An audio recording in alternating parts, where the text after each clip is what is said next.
नमस्कार। तपाईँ हेर्दै हुनुहुन्छ बोधि टेलिभिजन बोधि संवाद कार्यक्रममा स्वागत छ। बौद्ध दर्शन, बौद्ध साहित्य अनि बुद्ध शिक्षालाई केन्द्रबिन्दुमा राखेर विविध विषयमा कुराकानी गर्ने कार्यक्रम हो बोधि संवाद। आजको बोधि संवाद कार्यक्रममा हामीले एकजना विशिष्ट व्यक्तित्वलाई आमन्त्रण गरेका छौँ। उहाँ एकजना सिद्धहस्त परम्परागत कलाकार, चित्रकार हुनुहुन्छ। उहाँका चित्रहरू राष्ट्रिय अन्तर्राष्ट्रिय म्युजियमहरूमा पनि कलेक्सनमा राखिएका छन्। साथै उहाँले धेरै देशहरूमा पनि चित्रहरू प्रदर्शन गरिसक्नु भएको छ। उहाँको चित्रकलाहरूमध्ये जापानको फुकुओकामा रहेको एसियन आर्ट अफ म्युजियममा रहेको महालक्ष्मीको चित्र त्यहाँ हेर्न आउने दर्शकहरूले धेरै रुचाइएको, सबैभन्दा रुचाइएको लिस्टमा परेको चित्रमा परेको छ। उहाँ सिद्धहस्त कलाकार हुनुहुन्छ उदयचरण श्रेष्ठ। आजको यस बोधि संवादमा उहाँलाई स्वागत गरौँ। स्वागत छ यस बोधि संवाद कार्यक्रममा। धन्यवाद। आजकल के गर्दै हुन्छ, के नयाँ सिर्जनामा व्यस्त हुनुहुन्छ तपाईँ? अचेल भन्नुपर्दाखेरि चाहिँ वास्तविक साँच्चै कुरा गर्नुपर्दाखेरि चाहिँ अलिकति चाहिँ मेरो कला कर्ममा चाहिँ अलिकति प्यासिभनेस भनौँ न, अलिकति त्यति पहिला जस्तो चाहिँ गति नभएको जस्तो चाहिँ मैले आफैले महसुस गरिराखेको छु होइन। अब केही अरू यस्तै कामहरूमा चाहिँ व्यस्त भएको कारणले चाहिँ यो भएको हो।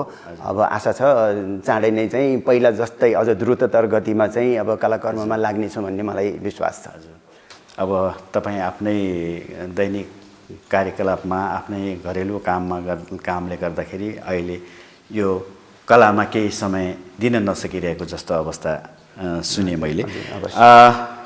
तपाईको अब यो कला जीवन फेरि पुनर्जागरण र अझ जोस जाँगरसहित अगाडि बढोस् भन्ने हामी कामना गर्दछौँ। तपाईँ जुन हाम्रो परम्परागत पौभा कला छ त्यसलाई नौलो स्वरूप दिन सक्षम एक सफल कलाकारको रूपमा परिचय दिइसक्नु भएको व्यक्तित्व हुनुहुन्छ। यो पौभालाई नयाँ स्वरूप दिन कसरी सफल हुनुभयो, कहाँबाट विचार आयो, यसबारे केही बताइदिनुहुन्छ कि? अवश्य पनि। अब अहिले आएर चाहिँ अब मेरो कामलाई चाहिँ अब यसरी अब यहाँले भन्नुभयो अब नौलो किसिमले प्रस्तुति जुन चाहिँ परम्परागत चित्रकला छ है त्यसलाई चाहिँ गर्ने चाहिँ जुन श्रेय चाहिँ अहिले मैले पाएको छु होइन। अब त्यो चाहिँ अब सुरुवातको समयहरूमा, सुरुवातका दिनहरूमा चाहिँ जस्तो चिजहरू मैले भोगेको थिएँ होइन, त्यो हेर्दाखेरि चाहिँ आज चाहिँ जुन मैले गरेको चिजहरू यो समयमा जस्तो किसिमले चाहिँ एप्रिसिएट भएको छ होइन, त्यसलाई चाहिँ स्वीकार गरिएको छ, त्यस्तो होला जस्तो चाहिँ मैले चाहिँ त्यो बेला चाहिँ कल्पना पनि गर्न सकेको थिएन। अब हुन त चाहिँ मैले परम्परागत चित्र सुरु गर्दाखेरि जुन पौभाको स्वरूप थियो, जुन लाइन बेसमा गरिने काम हो, त्यस्तै प्रकारले सुरु गरेको हो। अनि अब मेरो चाहिँ के पर्यो भने अब प्रायः चाहिँ मान्छेहरूको त्यो कलाको चाहिँ सुरुवात गर्दाखेरि गुरुहरू हुने, अनि अब कोही त चाहिँ अब चित्रकार फ्यामिलीमा भयो भने चाहिँ अब उहाँहरूको चाहिँ पूर्वजदेखि गरेर आउने, यो हुँदाखेरि चाहिँ एउटा गाइडलाइन हुने भएकोले चाहिँ उहाँहरूलाई चाहिँ अलिकति सजिलो हुन्थ्यो होला भने चाहिँ मेरो सन्दर्भमा के छ भने चाहिँ म चाहिँ मेरो परिवारमा कोही पनि चित्र बनाउने थिएन मभन्दा अगाडि होइन। त्यसैले चाहिँ मेरोमा चाहिँ म सानै बेलादेखि चाहिँ मैले अब त्यो होस सम्हाल्नुभन्दा अगाडिदेखि नै चाहिँ ममा भित्रैदेखि चाहिँ यो चित्रप्रति चाहिँ एउटा चाहिँ लगाव थियो होइन, त्यो इन्ट्रेस्ट चाहिँ मसँग थियो। अनि पछिबाट चाहिँ जुन बालमन्दिरको चाहिँ आर्ट क्लासमा जाँदाखेरि त्यहाँ त्यो आर्ट क्लासको चाहिँ स्टुडेन्टहरूमा साथीहरू एकजना सुदर्शन सुवाल, एकजना दीपक जोशी, उहाँहरू चाहिँ पहिल्यैदेखि ट्रेडिसनल पेन्टिङमा लाग्नु भएको हो। अनि अब विशेष गरेर चाहिँ सुदर्शन सुवालको चाहिँ अब सङ्गतमा लागेर चाहिँ मैले चाहिँ सुरु गरेको हुँ होइन। तर पछिबाट चाहिँ अब उनकै पनि साथ चाहिँ खासै चाहिँ मैले नपाएको कारणले चाहिँ जति पनि मैले गरेँ त्यो आफैले बिराएँ होइन, अनि बिग्रिएको, अनि फेरि सुधार्दै त्यस्तो गरेर चाहिँ आजसम्मको समयमा आइपुगेको हो। अब तपाईँले जुन परम्परागत पौभा कला छ त्यसलाई नयाँ स्वरूप दिएर लगेपछि तपाईँलाई एउटा आरोप पनि लाग्ने गरेको छ, तपाईँले यो पौभाको मौलिक कला बिगार्नुभयो। तपाईँले यो पौभा कलाको जुन परम्परा छ त्यसलाई बिगार्नुभयो भन्ने आरोप छ, यसबारे तपाईँ के भन्नुहुन्छ?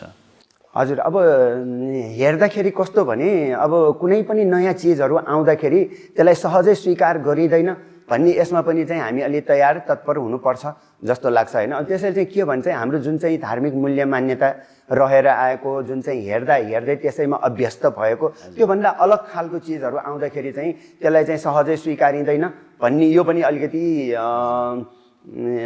बुझ्ने खालकै कुरा हो होइन। त्यसैले चाहिँ अब हाम्रो यो जुन चाहिँ फेरि यो धार्मिक भावनासँग चाहिँ रिलेटेड भएको कुरा भयो होइन। त्यसैले चाहिँ अब धर्म सम्बन्धी चित्रहरू पहिला जुन किसिमले आएको थियो त्यो जुन हेर्दा हेर्दै यस्तै हुन्छ भनेर चाहिँ जनमानसमा चाहिँ एउटा मस्तिष्कमै छाप परिसकेको चिज चाहिँ अब अर्को किसिमले चाहिँ नौलो चिज देख्दाखेरि त्यसलाई चाहिँ कस्तो कस्तो लाग्नु, त्यसलाई सहज किसिमले चाहिँ पचाउन नसक्नु चाहिँ जस्तो लाग्छ होइन। त्यसैले चाहिँ अब हामी आर्टिस्टहरूले त्यो चिजलाई पनि सहजै लिनुपर्छ जस्तो लाग्छ होइन। अब भने नि अब पहिला चाहिँ त्यस्तो लागेको मानिसहरूलाई नै चाहिँ अब उहाँहरूले चाहिँ यसलाई चाहिँ सहज किसिमले चाहिँ लिइसक्नु भएको छ होइन। अब यो चाहिँ के हो भने एकदम ट्रेडिसनलिस्ट भनौँ न, परम्परावादी, एकदमै कट्टर परम्परावादीहरूलाई चाहिँ अब कुनै तरिकाले पनि हामीले चाहिँ सम्झाउन र बुझाउन सक्दैनौँ होला।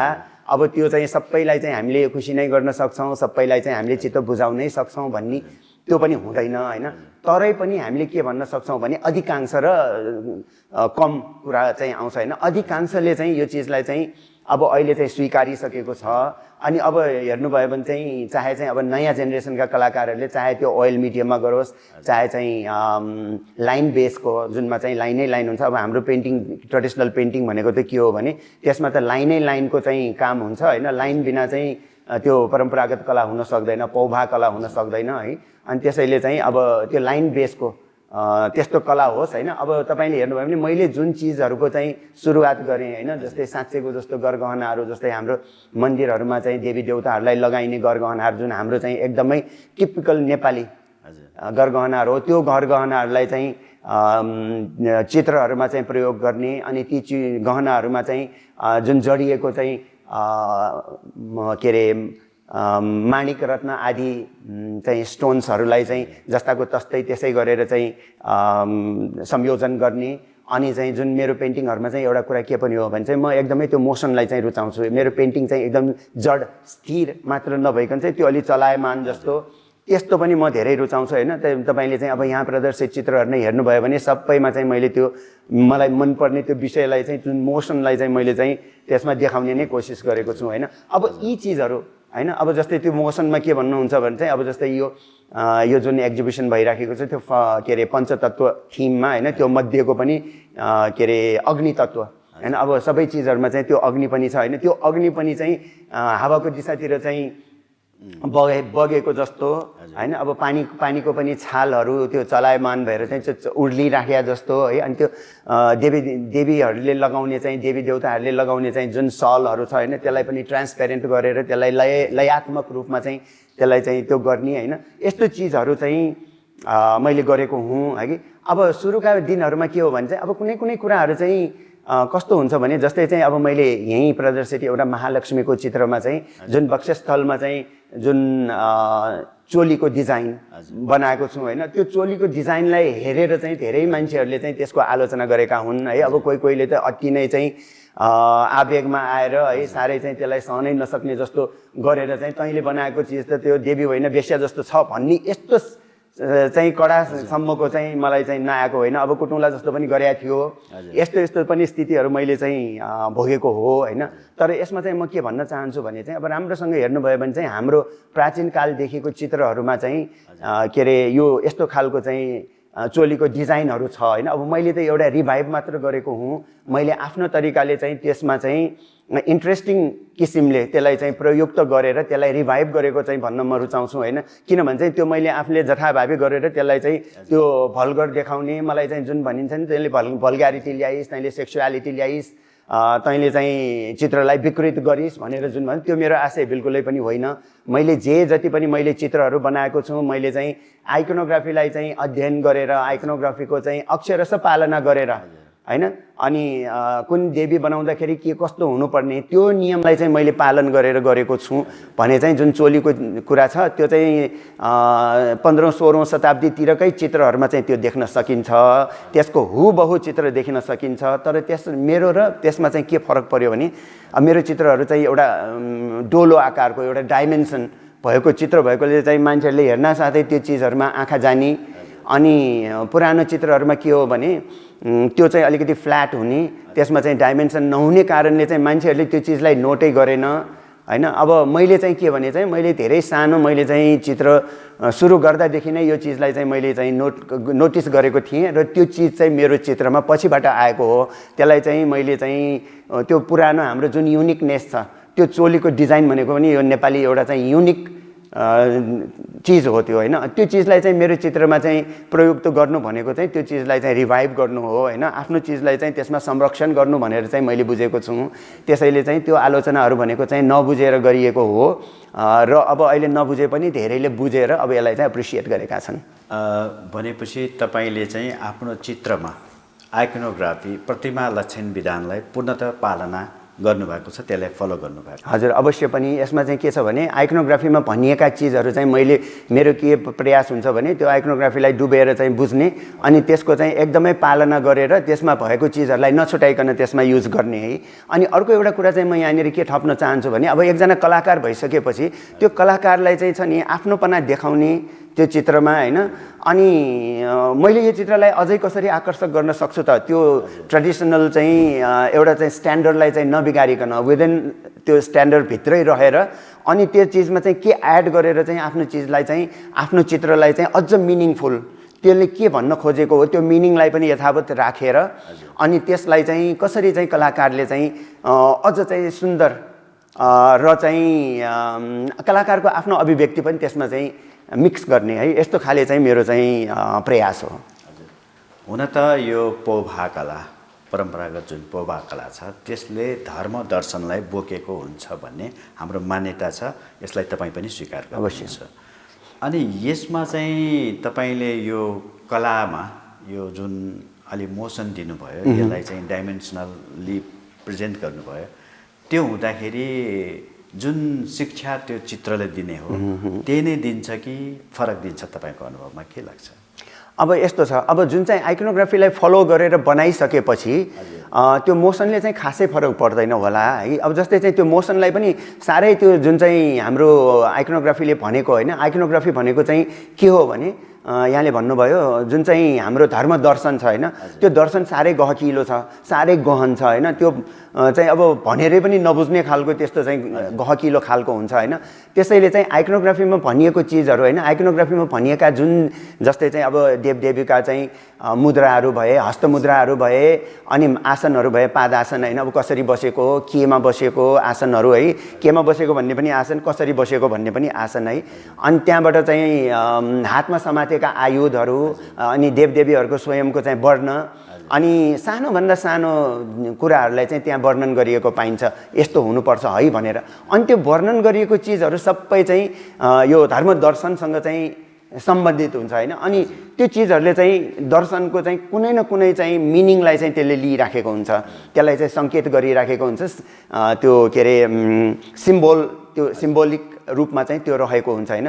त्यसैले चाहिँ त्यो भनिएको चिजहरूलाई नछुटाउँदाखेरि अनि जुन चाहिँ धर्मदर्शनको कुराहरू चाहिँ त्यहाँ नछुट्ने चाहिँ अवश्य पनि हो, होइन। त्यसैले चाहिँ त्यो धर्मदर्शनका कुराहरू त्यो अलिकति चाहिँ कलाकारले चाहिँ आफ्नो अभिव्यक्त गर्ने खालको चाहिँ त्यसमा सम्मिश्रण गर्दाखेरि चाहिँ त्यसले चाहिँ त्यो बिगार्दैन होला जस्तो चाहिँ लाग्छ, होइन।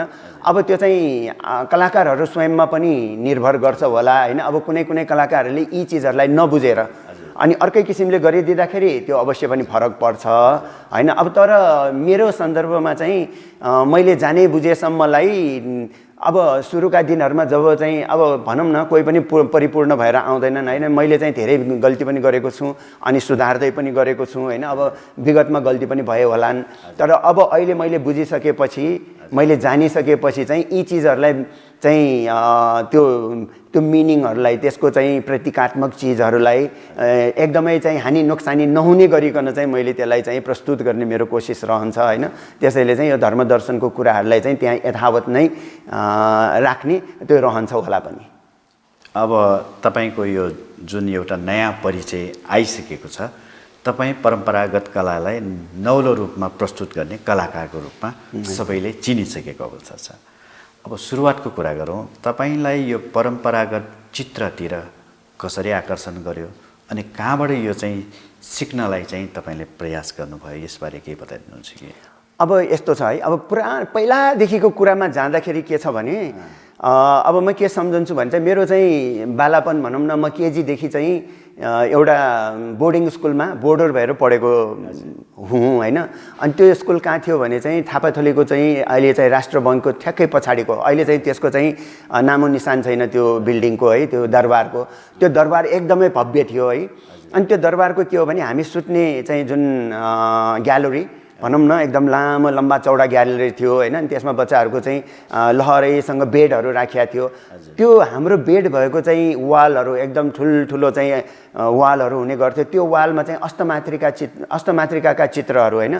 ती मध्ये पनि चाहिँ अलिक ठुलो स्पेस भएको ठाउँमा चाहिँ महिषासुरमर्दिनी दुर्गाको चित्र होइन। अब यो चित्रलाई चाहिँ मैले अहिले यसो कल्पना गर्दाखेरि कुनसँग चाहिँ रिसेम्बल हुन्छ भने चाहिँ हाम्रो कुमारी घर, बसन्तपुरको कुमारी घरमा चाहिँ जुन वाल पेन्टिङहरू छ नि अष्टमातृकाको, हो त्यस्तै छ। त्यसैको प्रतिकृति जस्तो खाले चाहिँ त्यो चित्रहरू थियो होइन। त्यसैले चाहिँ त्यो बेला चाहिँ आउँदाखेरि अनि त्यो बेला चाहिँ म चाहिँ त्यो चित्रहरूलाई चाहिँ एकदम गहिरिएर हेर्थेँ, यो के होला यस्तो। अब त्यस्तो बेलादेखि नै पनि एक किसिमको त्यो चित्रहरूले चाहिँ मलाई आकर्षण गरिराखेका हुन्थ्यो होइन।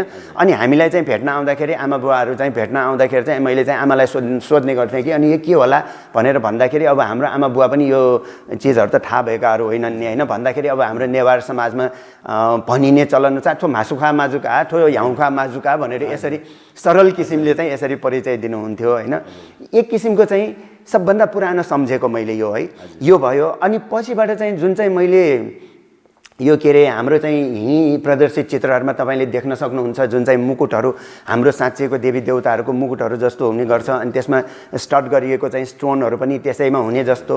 अनि टायो भयो, एकदमै युनिक कल्ली टायो। अनि जुन यहाँ कानमा हुने कर्णपा, किकिम्पा, हिराफो आदि इत्यादि जुन हाम्रो चाहिँ नेपाली एकदमै युनिक गहनाहरू छ नि, त्यो गहनाहरूलाई चाहिँ मैले चाहिँ आफ्नो पेन्टिङहरूमा चाहिँ जुन युज गरेँ होइन। त्यो चाहिँ के हो भने चाहिँ म सानो हुँदाखेरि मेरो मामा होइन, उहाँ चाहिँ अब तलेजुको आचार्य है, अहिले त उहाँ बितिसक्नु भएको छ होइन। हुँदाखेरि त्यो मामासँग गएर चाहिँ त्यो सानो बेलामा चाहिँ त्यो तलेजुको एक्सपिरियन्सको चाहिँ त्यो पनि मसँग चाहिँ मेरो मनमा चाहिँ त्यसको चाहिँ सँगालो छ होइन। अनि त्यो हुँदाखेरि के हो भने चाहिँ यो इन्द्र जात्रामा चाहिँ जुन अहिले भइरहेको छ, इन्द्र जात्रामा चाहिँ त्यो कुमारीको रथमा म पनि सानो बच्चा है, त्यो रथमा चाहिँ मैले घुम्ने मौका पाएको छु होइन। अब अहिले पनि सम्झँदाखेरि मैले त्यो दृश्य के सुन्छु भने चाहिँ चारैतिरबाट पैसा वर्षाको टाङटाङ टुङटुङको आवाज। अनि सँगैको कुमारीलाई यसो हेर्दाखेरि चाहिँ त्यो पङ्खा फुल भन्छ नि, त्यसको मालाको चाहिँ सुवास, त्यसको बास्ना। अनि चाहिँ त्यहाँ यसो हेर्दाखेरि त्यो गहनाहरू एकदमै चाहिँ युनिक खालको त्यो टायोमालाई देख्दाखेरि यो रामतोरिया आकारको चाहिँ के चाहिँ चिज होला भने यस्तो बाल चाहिँ कौतूहल छ नि, त्यो बेलाको म अहिले पनि सम्झिन्छु होइन। त्यसैले चाहिँ जुन मेरो बाल मस्तिष्कदेखि चाहिँ त्यो मेरो दिमागमा छापिएको चाहिँ जुन एकदम युनिक चाहिँ गहनाहरू छ होइन, त्यो पछिबाट आएर चाहिँ मेरो चित्रहरूमा चाहिँ उतारिएको जस्तो चाहिँ मैले आफूले उतारेको जस्तो चाहिँ त्यसरी चाहिँ मलाई लाग्छ है। अनि पछिबाट यो बालमन्दिरमा भने नि, बालमन्दिरमा जाँदाखेरि चाहिँ त्यो आर्ट क्लासमा त्यो बेला चाहिँ त्यो ट्रेडिसनल पेन्टिङ सिकाउने क्लास चाहिँ होइन त्यो। अब त्यहाँ जाँदाखेरि चाहिँ मैले हजुर बेसिक आर्ट क्लास हो होइन। अब त्यहाँ मैले गर्ने भनेको चाहिँ त्यो अब्जेक्ट स्टडी अनि स्टिल लाइफहरू गर्ने, अनि ल्यान्डस्केपहरू गर्ने, अनि पोर्ट्रेटहरू गर्ने। अनि हाम्रो जनजीवन अब मैले त्यो बेला धेरै गरेको भनेको हाम्रो नेवार जनजीवनसँग चाहिँ रिलेटेडहरू। अब अहिले त देख्न पनि छोडिसकेको जस्तो त्यो बाटोमा हुन्छ नि, त्यो तान बुनिराखेको होइन, लामो लामो कपडा हालेर होइन, यस्तो यस्तो। अनि त्यो ढुङ्गे धाराबाट पानी ओसारेको यस्तो, अनि खाना पकाएको आदि इत्यादि, लुगा धोएको, सारा यस्तो चाहिँ जनजीवनसँग आधारित चाहिँ सामाजिक कम्पोजिसनहरू काम गर्ने। यस्तो हुँदै चाहिँ त्यहाँ दीपक जोशी र सुदर्शन सिंहवाल उहाँहरू चाहिँ त्यो बेला प्रेम मानचित्रकारकोमा चाहिँ को चाहिँ के अरे स्टुडेन्ट हो क्या अरे है। त्यो बेला चाहिँ उहाँहरू त्यो गर्दै हुनुहुन्थ्यो। अब म चाहिँ ट्रेडिसनलको केही पनि नजान्ने, तर उहाँहरूले गरेको देखेर चाहिँ एक त पहिल्यैदेखि ममा चाहिँ त्यो एट्र्याक्सन होइन। अनि उहाँहरू चाहिँ साथी भइसकेपछि चाहिँ अनि मैले ट्रेडिसनल पेन्टिङ सुरु गरेको। भनेपछि यो बाल्यकालदेखिको मेरो रुचिको हजुर होइन। अब त बाल्यकालदेखि यहाँसम्म आइपुग्दाखेरि तपाईँ एकजना यो परम्परागत चित्रकलामा एक सिद्धहस्त कलाकार र आफ्नै पहिचान बनाउन सफल कलाकारको रूपमा परिचित भइसक्नु भएको छ। अब हामी जाउँ तपाईँको राष्ट्रिय अन्तर्राष्ट्रिय क्षेत्रमा भएका चित्रकला प्रदर्शनी कुरा। यहाँले देशका विभिन्न ठाउँमा अनि साथसाथै यो प्राज्ञ यो नाफा हलमा पनि एकल चित्रकला प्रदर्शनी गरिसक्नु भएको छ। साथै अन्तर्राष्ट्रिय क्षेत्रमा पनि तपाईँको यो चित्रकला प्रदर्शनी भइसकेको कुरा छ। यसको विषयमा तपाईँ केही जानकारी दिनुहुन्छ कि? एकल चित्रकला प्रदर्शनी चाहिँ हाम्रो ट्रेडिसनल आर्टिस्टहरूको जुन चाहिँ परम्परागत चित्र गर्नेहरूको चाहिँ त्यो बिरलै मात्र हुन्छ जस्तो चाहिँ लाग्छ है। अब कोही कोहीले गरे त्यो अर्कै कुरा हो होइन। धेरै जसोले चाहिँ यो गर्न सक्नु भएको छैन। र के भने चाहिँ अब त्यस्तो नामी कलाकार मैले अघि पनि नाम लिएँ, हाम्रो स्वर्गीय सिद्धिमुनि साकेजु है। अब उहाँहरू समेतको चाहिँ एकल चित्रकला प्रदर्शनी चाहिँ हुन सकेको छैन। यो किन हुँदैन भन्दाखेरि चाहिँ यो एउटा चित्र बनाउनलाई नै चाहिँ वर्षौंसम्मको समय लाग्ने है। एक महिनामा चाहिँ एउटा सिद्धिने भन्ने चाहिँ हुनै नसक्ने है। अब सानो बनाएछ, सिम्पल बनाएछ भने चाहिँ त्यो मात्र सम्भव हुने। अब त्यो एलाबोरेटली काम गरेको अब ठुलो साइजको छ, धेरै चाहिँ त्यसभित्र चाहिँ देवी देवताहरू धेरै भएको मसिनो धेरै काम छ। यस्तो भयो भने त त्यो वर्षको समय लाग्ने चित्र हो होइन। अब फेरि त्यो चित्र चाहिँ बनायो भन्दैमा पनि चाहिँ त्यो आफैसँग हुँदैन, किनभने अब कलाकारहरूले त त्यही चित्रबाटै चाहिँ आफ्नो जीवन यापन गर्नुपर्ने हुन्छ भने चाहिँ त्यो चित्र चाहिँ बनाउँदै पनि हुन्छ, बेची पनि राखेको हुन्छ होइन। त्यसैले एकमुष्ट यसरी चाहिँ एकल चित्रकला प्रदर्शनी गर्नलाई चाहिँ साह्रै गाह्रो हुने होइन। त्यसैले चाहिँ मेरो चाहिँ एकल चित्रकला प्रदर्शनी चाहिँ भएको छैन है। अनि हामीहरूले चाहिँ धेरै जसो चित्र आफ्नो काम चाहिँ प्रदर्शन गर्ने भनेको के हो भने चाहिँ यो वर्षको एकचोटि हुने के अरे राष्ट्रिय कला प्रदर्शनी है हो नाफा। त्यो बेला चाहिँ अब Nepal association of fine arts हुन्थ्यो भने अब आजकल चाहिँ Nepal academy of fine arts त्यो छ होइन। अब उहाँहरूले चाहिँ आयोजन गर्नुहुन्छ एउटा वर्षको एकचोटि नेसनल एक्जिबिसन भनेर होइन। अब हाम्रो चाहिँ मुख्यतया चाहिँ आफ्नो काम देखाउने भन्ने प्लेटफर्म भनेकै त्यो हो होइन। अनि त्यसको साथसाथै चाहिँ अकेजनल्ली हुने अरू चाहिँ ग्रुप एक्जिबिसनहरूमा चाहिँ हाम्रो कला प्रदर्शनीहरू भएको हुन्छ र चाहिँ अब दर्शकहरूले पनि अब परम्परागत कलाकारहरूको काम हेर्ने भनेको चाहिँ मौका यस्तै प्रदर्शनीहरूमा चाहिँ हुन्छ होइन। अब अर्को चाहिँ अन्तर्राष्ट्रिय के हो भने चाहिँ अन्तर्राष्ट्रिय उसमा चाहिँ हाम्रो चाहिँ धेरै कला प्रदर्शनीहरू भइराखेको हुन्छ होइन। त्यो भइराखेको चिजहरू चाहिँ कहिलेकाहीँ चाहिँ के हुन्छ भने हामी कलाकारहरू आफैलाई पनि थाहा हुँदैन होइन। अब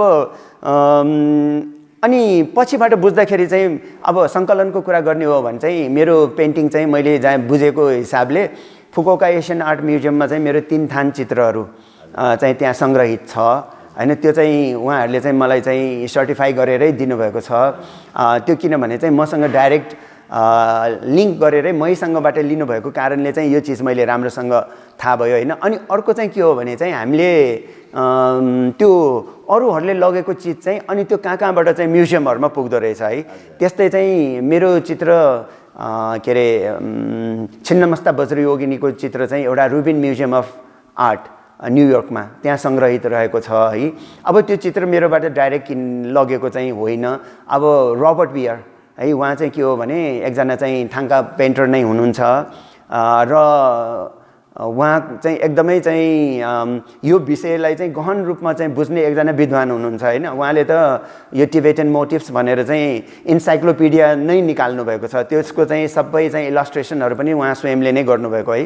त्यसैले उहाँ चाहिँ यो नेपाली कलाकारहरूसँग चाहिँ धेरै रचेर भिजेर रहनुभएको कलाकार। अनि उहाँले चाहिँ धेरै चित्रहरू चाहिँ नेपाली कलाकारहरूको किन्नुभएको है। अनि उहाँले चाहिँ टिबेट हाउस हो सायद है, त्यहाँ चाहिँ उहाँले चाहिँ एक्जिबिसन गर्नुभएको रहेछ। अनि रुबिन म्युजियम अफ आर्टको चाहिँ डाइरेक्टर हाम्रो के अरे डोनाल्ड रुबिन है। अनि उहाँले चाहिँ त्यो एक्जिबिसन चाहिँ भिजिट गरेर उहाँले रुचाएर चाहिँ त्यो पेन्टिङ किन्नुभएको रहेछ है। अब यो लेखेर चाहिँ मलाई रोबर्ट बियरले दिनुभएको छ। अनि त्यसैले हामीले थाहा नपाइकन चाहिँ हाम्रो कलाकृतिहरू विश्वका कुन कुन म्युजियमहरूमा छन् त्यो आफैलाई पनि थाहा नहुने जस्तो चाहिँ स्थिति छ है। अनि पछिबाट मैले बुझ्दाखेरि एउटा के भने मेरो त्यो ड्रइङ है, अनि त्यो ड्रइङमा वाटर कलर मात्र गरेको सिम्पल खाले चाहिँ गणेशको चित्र, अनि त्यो चित्र पनि अब कहाँबाट यो सिरेन्डिया ग्यालरी भन्ने चाहिँ थाइल्यान्डको ग्यालरीमा त्यहाँ चाहिँ सङ्ग्रहित हुन पुगेको रहेछ है। अब यस्तै प्रकारले चाहिँ त्यो हुने रहेछ होइन। अनि यसमध्येमा चाहिँ एउटा चाहिँ उल्लेखनीय के छ भने के अरे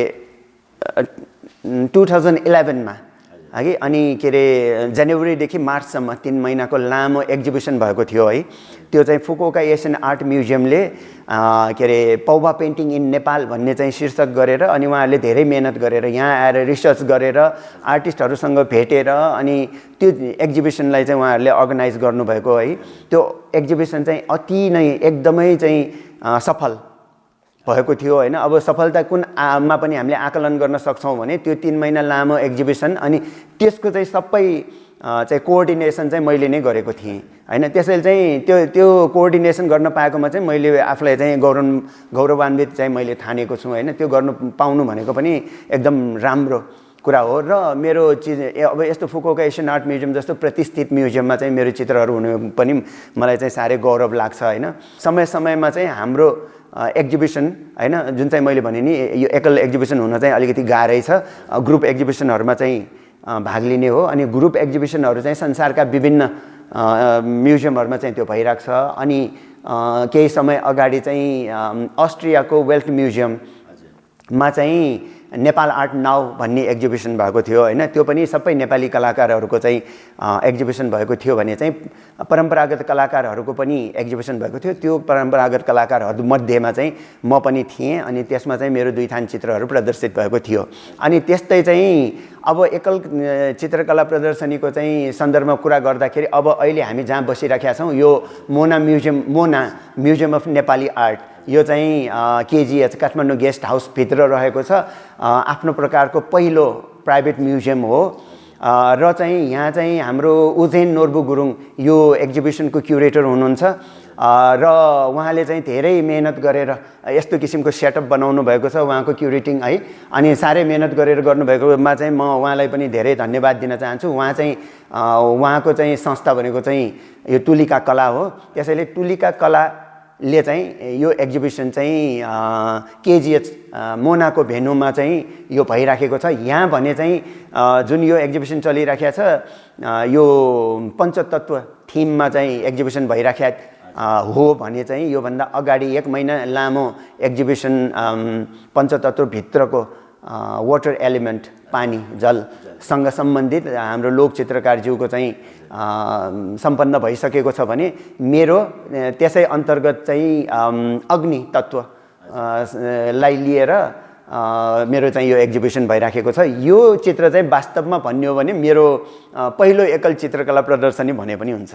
भनेपछि मोनामा अहिले भइरहेको यो चित्रकला प्रदर्शनी एकल चित्रकला प्रदर्शनीको हिसाबले तपाईँको जीवनमै पहिलो? हजुर हजुर, यो नै हो पहिलो। अब यहाँनिर एउटा इन्ट्रेस्टिङ कुरा, अलि चाखलाग्दो रमाइलो कुरा, तपाईँको जुन फुकुओकामा रहेको म्युजियममा कलेक्सनमा रहेको चित्र त्यहाँ भ्रमण गर्न आउने हेर्न आउने दर्शकहरूको सबैभन्दा रुचाइएको चित्रहरूमध्येमा पर्न सफल भएको भन्ने कुरा सुनिन्छ। यसबारे के कस्तो छ जानकारी? अवश्य पनि हो है। अब यो जुन महालक्ष्मी भन्ने चित्र थियो जुनको मैले चाहिँ यो आलोचनाको वर्णन अघि नै गरेँ, कस्तो भएको थियो के भएको थियो होइन। तर अब कुन चित्र चाहिँ कहाँ चाहिँ आलोचित हुन्छ, कहाँ चाहिँ त्यसको एप्रिसिएसन एकदम ठुलो उसमा चाहिँ के अरे स्वरूपमा चाहिँ हुन्छ भन्ने चाहिँ एउटा उदाहरणै भने पनि हुन्छ जस्तो लाग्छ है। अब यो चित्र चाहिँ के हो भने महालक्ष्मीको चित्र 1999 मा मैले बनाएको हो। अनि त्यो चित्र चाहिँ त्यो बेला चाहिँ फुकुओका एसियन आर्ट म्युजियमको चाहिँ रिप्रेजेन्टेटिभहरू यहाँ घुम्न आउँदाखेरि त्यो चित्रलाई देख्नुभएको हो उहाँहरूले। अनि त्यो बेलादेखि नै चाहिँ उहाँहरूले त्यो चित्र लिन खोज्नुभएको थियो। त्यतिन्जेलमा त्यो चित्र हाम्रो पाटनको सुमन रत्न धाखवाको कलेक्सनमा पुगिसकेको थियो। अनि उहाँहरूले चाहिँ सुमन रत्न धाखवाज्यूसँग किन्न खोज्नु हुँदाखेरि चाहिँ उहाँले बेच्न मान्नु भएन।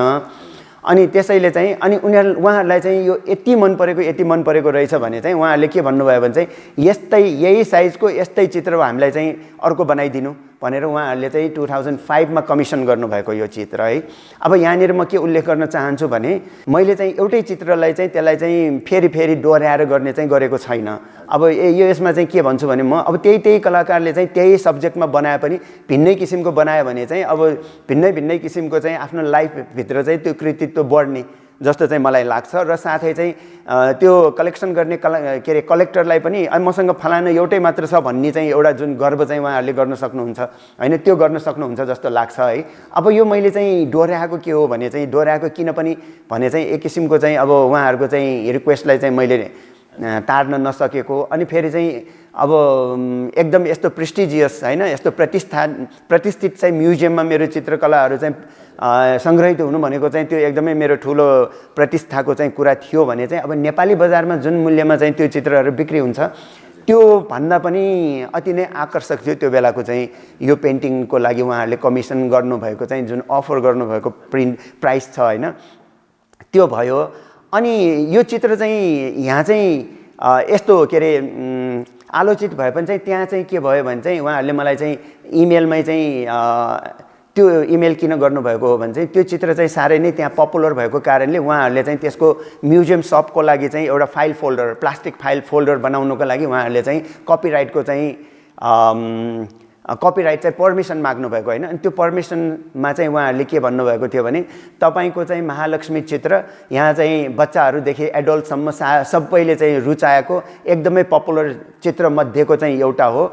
यो चित्र त यो हाम्रो फुकुओका एसियन आर्ट म्युजियमको एउटा सिम्बल जस्तै भइसकेको छ भनेर उहाँहरूले यसरी उल्लेख गर्नुभएको हो हैन। यो अवश्य पनि उहाँहरूले चाहिँ यस्तै भन्नुभएको थियो र चाहिँ त्यो चाहिँ एउटा त्यहाँको चाहिँ पपुलर एउटा कृति बन्नलाई चाहिँ सफल भएको छ। तपाईहरु हेर्दै हुनुहुन्छ बोधि संवाद कार्यक्रममा आज हामीले उदयचन्द्र श्रेष्ठज्यूसँग कुराकानी गर्यौं। उहाँ नेपालका मात्र हैन अन्तर्राष्ट्रिय क्षेत्रमा पनि आफ्नो विशेष पहिचान बनाउन सफल एकजना परम्परागत चित्रकार हुनुहुन्छ।